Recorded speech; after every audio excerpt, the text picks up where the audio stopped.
The scarlet-backed flowerpecker.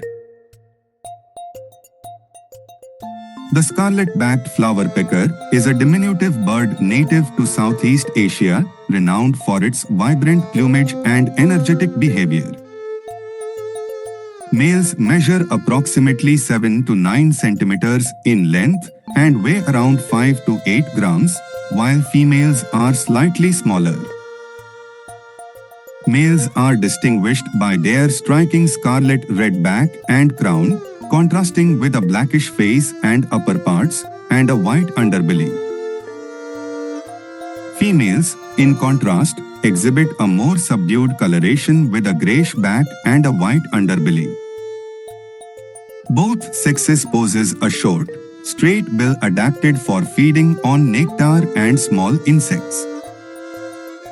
These birds inhabit a variety of forested environments, including primary and secondary forests, forest edges, and plantations.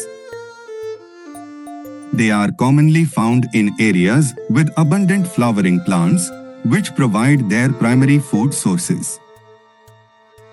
They are often observed flitting energetically among the foliage, feeding on nectar, insects, and spiders. Their behavior includes hovering while feeding and actively searching for insects among foliage. Regarding conservation status, the scarlet-backed flowerpecker is currently classified as a species of least concern by the IUCN, indicating that it does not face immediate threats to its population. However, localized declines highlight the importance of ongoing conservation monitoring and habitat preservation. Thank you for watching. For more video, please feel free to like and subscribe.